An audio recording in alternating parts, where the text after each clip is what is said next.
শুভ সকাল, good morning. তো সকাল সকাল ঘুম থেকে উঠে আগে চলে আসলাম ওপরে, কিছু কাজ ছিল সেগুলো করার জন্য।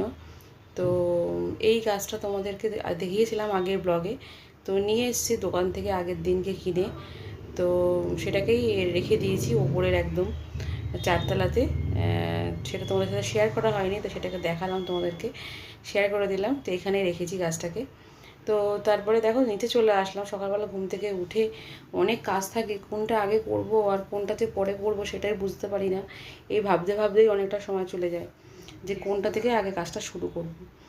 তো ঘুম থেকে উঠে দেখো আগে কিন্তু বিছনা কাঁথা সব পরিষ্কার করে নিচ্ছি, মানে চাদরটা চেঞ্জ করে নিচ্ছি। আর চা খাওয়াও কিন্তু আমাদের হয়ে গেছে, সেটা তোমাদের সাথে শেয়ার করতে পারলাম না। তো প্রথমে চলে আসলাম হচ্ছে বিছনা পাততে। তো সুন্দর করে বিছনাটা একটুখানি পেতে নিচ্ছি। আর তোমরা তো জানোই যে 4-5 দিন পর পরই আমি চাদরটা চেঞ্জ করে দিই, কারণ বেশি দিন চাদর রাখলে আমার ভালো লাগে না। তো সেই জন্য 4-5 দিন পর পরই চাদরটা চেঞ্জ করে দিই। ঘরের কাজ সমস্ত সেরে চলে আসলাম রান্নাঘরে।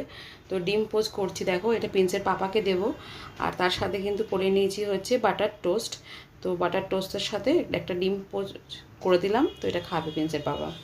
তো প্রিন্স যেহেতু পাউরুটি খায় না, খেতে চায় না পাউরুটি, তো সেই জন্য ওর জন্য আবার পরোটা করতে হলো। তো আটা মাখাই ছিল, মানে ময়দা মাখাই ছিল, সেটাকে একটু বেলে দিলাম, গোল গোল করে ছেঁকে দিলাম। আর তার সাথে একটুখানি ডিম ভুজিয়া করে দিলাম। এটা প্রিন্সকে এখন দিয়ে দেবো। মনা, আমি আর দিদা তিনজনেই আমরা আজকে ছাতু মুড়ি খেয়েছি। তো দিদাকে দিয়ে দিয়েছি আলাদা করে, আর এটা মাখছি হচ্ছে মনার আর আমার। তো এখানে মেখে নিয়ে এখান থেকে অর্ধেকটা মনাকেও দিয়ে দেবো। তো দেখো মাখা হয়ে গেছে। তো ভালো করে সুন্দর করে মেখে নিলাম একটু চিনি দিয়ে, মুড়ি দিয়ে, ছাতু দিয়ে। যেহেতু খুব গরম পড়েছে, তাই ভাবলাম যে আর অন্য কিছু খাবো না, আজকে একটু ছাতু খেতে ইচ্ছা করছে। তাই ভাবলাম যে একটু ছাতুটা মেখে নিই। তো মেখে নিয়ে মনাকে একদলা দিয়ে দিলাম, বাদ বাকিটা আমি খাবো। চেয়ারে বসে বসে খা। ভালো আছে? মিষ্টি আছে? খা। গ্যাস বুক করা ছিল, তো চলে এসছে। বুক করতে করতেই চলে আসে 2-3 দিনের মধ্যেই। তো সেই জন্য চলে এসছে দেখো দিতে। তাই ইনি আমাদের এখানে অনেক দিন ধরে গ্যাস দেয়, দিন না মানে বছর ধরে গ্যাস দেয়। তো তাই চলে এসে গ্যাসটা নিয়ে নিলাম। তারপরে চলে গেলাম হচ্ছে রান্নাঘরে, রান্না করতে হবে, এটা একটা বড় দায়িত্ব। তো চলে আসলাম, দেখো শাকটাকে ধুয়ে রাখলাম। আর তার সাথে কিন্তু ভাত বসিয়ে দিয়েছি, এদিকে ফুটছে। আর এদিকে কিন্তু মাছটাকেও কিন্তু সর্ষে বেটে আর দই টই দিয়ে বসিয়ে দিয়েছি, এটা ভাপা হচ্ছে। তো একসাথে দিকে 3খানা পদ বসিয়ে দিয়েছি, তার কারণ তাড়াতাড়ি হবে বলে। যা গরম পড়েছে রান্নাঘরে দাঁড়ানো যাচ্ছে না, সেই জন্য যত তাড়াতাড়ি পারা যায় রান্নাটাকে শেষ করতে পারলে মানে বাঁচা যাবে, এই জন্য তাড়াতাড়ি করে রান্নাগুলো করে নিচ্ছি। আর এদিকে বসিয়ে দিয়েছি দেখো গোবিন্দভোগ চাল আলু দিয়ে সেদ্ধ বসিয়ে দিয়েছি, এটা আলাদা করে ভাত হচ্ছে। তো যেহেতু শুক্রবার, দিদা আজকে তো শুক্রবারে কিছু খায় না, মানে আমিষ কিছু খায় না, সেই জন্য দিদার জন্য আলাদা করে গোবিন্দভোগ চালের ভাত বসিয়েছি। দিদা এটা ঘি দিয়ে খেয়ে নেবে। Good afternoon everyone, welcome back to the channel, to I new blog. আশা করি আপনারা সবাই খুব ভালো আছেন, আমিও ভালো আছি। স্মাইল দাপনায় তোমাদের সবাইকে স্বাগত। তো আজকে সকাল থেকে অনেক কাজ হয়ে গেছে, সেগুলো তোমরা দেখেই নিয়েছো এতক্ষণ। তো আমি একদমই ক্যামেরার সামনে আসতে পারিনি, কারণ প্রচণ্ড গরম পড়েছে প্রথম কথা, আর দ্বিতীয় কথা হচ্ছে সকাল থেকে একদম টাইম পাইনি, তো সেই জন্য আসতে পারিনি তো সকাল থেকে। তো এখন স্নান টান করে একদম উপরে চলে আসলাম, এখন পুজো দেবো, ফুল তুলবো। আর সমস্ত রান্না হয়ে গেছে, কাজ হয়ে গেছে, সব কিছুই হয়ে গেছে। তো এখন ফুলটা তুলে পুজোটা দিয়ে তারপরে খাওয়া দাওয়া করবো। তো চলো সঙ্গে থাকো। আর এই দেখো নিঙ্কিও এসছে আমার সাথে।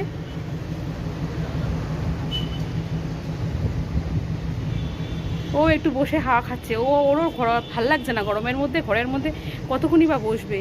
আর এসি বা কতক্ষণ চালানো যায়, তাও সারাদিনই মোটামুটি এসি চলছে। দেখো ঘামছি ধর করে। তো এখন আমি ফুলগুলো তুলবো। কালকে তো বাজার থেকে ফুল নিয়ে এসেছিলো, তো সেই ফুল থেকে অল্প একটু ফুল আছে, তো আজকে আর ফুল আনেনি। তো গাছে আজকে অনেকটা ফুল হয়েছে বলে আর ফুল আর আনতে হয়নি। আর আজকে বাজারেও যায়নি, সেই জন্য ফুলটা আজকে আর আনা হয়নি। ছেলের শরীরটা ভালো না, তো সেই কারণে ছেলে আজকে নদীতে যায়নি স্নান করতে।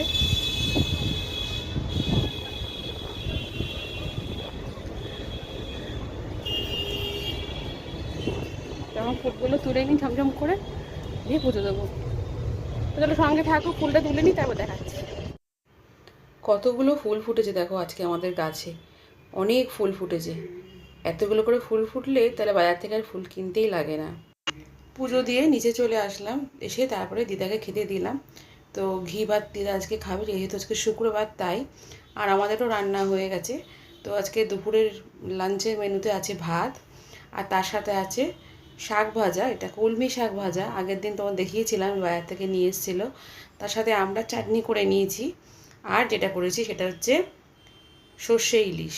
তো টক দই দিয়ে একটু সর্ষে ইলিশ করেছি, অনেক দিন পর। আজকে খাওয়াটা একদম জমে যাবে। গুড ইভিনিং, সন্ধে হয়ে গেছে, তাই বসে গেছি 3 কাপ চা নিয়ে। তো প্রিন্সের পাপা খাবে, আমি খাবো, আর দিদা খাবে।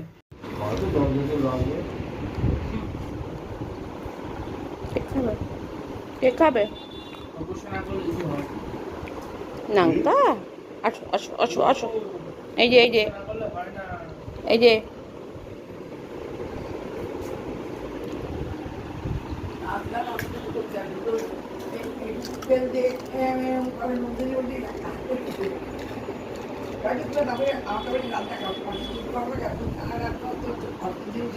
कैसा कैसा मम्मा कैसा।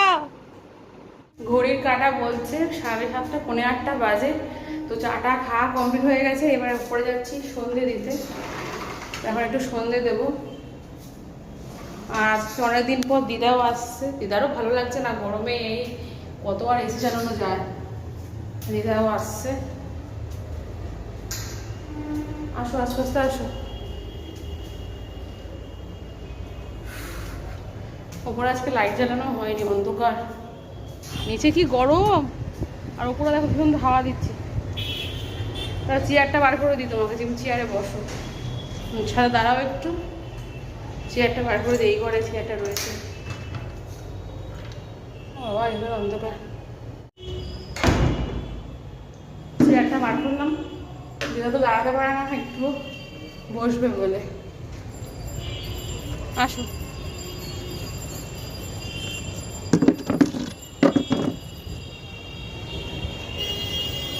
বসো।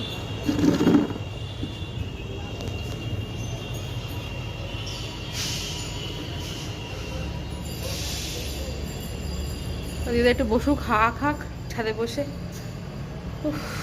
ঘেমে মানুষ আর বাঁচবে না, এত যা গরম পড়েছে, মানুষ সব মরে যাবে এই গরমে।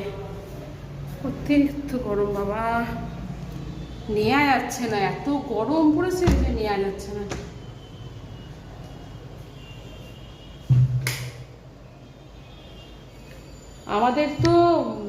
আমাদের তো বড় ঘরের এসিটা ঠিক মতন ঠান্ডাই হচ্ছে না। আজকে সকাল থেকে এই কাণ্ড হচ্ছে, বড় ঘরে এসিটা চলছেই না ঠিক মতন। কী যে করবো বুঝতে পারছি না। তো চলো পুজোটা দিয়ে নিই, তারপর আবার কথা বলছি। সেই 8:30টার সময় ওপর থেকে এসছি, ঠাকুরকে পুজো দিলাম, পুজো দিয়ে আসলাম নিচে, তখন থেকে। আর এখন ঘুরেতে বাজে হচ্ছে তোমার 10:15। তো 10:15 বাজে কনস্ট্যান্ট, তখন থেকে সেই নিচে এসছি, তখন থেকে পেটে ব্যথা করেই যাচ্ছে। এত পেটে ব্যথা করছে, শরীরটা ভালো লাগছে না। এতক্ষণ ধরে শুয়েছিলাম, এখানটা শুয়েছিলাম, তারপরে এখন উঠলাম, কমছে না বলে ওই একটা অ্যাসিলক খেলাম, গ্যাসের ওষুধ। তো একটা অ্যাসিলক খেলাম, খেয়ে এখন শুয়ে থাকবো। আজকে রাতে আর কিছু খাওয়া দাওয়া করবো না, ভালো লাগছে না। জল খাওয়া কম হলে পরে পেটে মানে এরকম ব্যথাটা করেই যায়, যেরকম ব্যথাটা করছে আজকে। কিন্তু সকাল থেকে অনেক জল খেয়েছি, এত পেটে ব্যথা করছে কেন হঠাৎ করে বুঝতে পারছি না। দরদর করে ঘামছি, শরীরটা কেন অস্থির করছে, ভালো লাগছে না কোনো কিছু। আর তো রুটি তো প্রিন্সের পাপাই নিয়ে আসবে, এসে ওরা খেয়ে নেবে, আমি আর খাবো না। আর ভালো লাগছে না এই গরমের মধ্যে, আর পেটে ব্যথা করেই যাচ্ছে। তো চলো আজকের ব্লগটা না এই পর্যন্তই রাখছি। সারাদিনের ব্লগটা যদি ভালো লেগে থাকে তাহলে একটা লাইক করো, কমেন্টস করো, প্লিজ আমাকে সাবস্ক্রাইব করো। আমার বকবক আজকে এখানে শেষ করছি, কালকে ফিরে আসছে একটা নতুন ব্লগের সাথে। ততক্ষণের জন্য তোমরা সবাই সুস্থ থেকো, ভালো থেকো। Good night.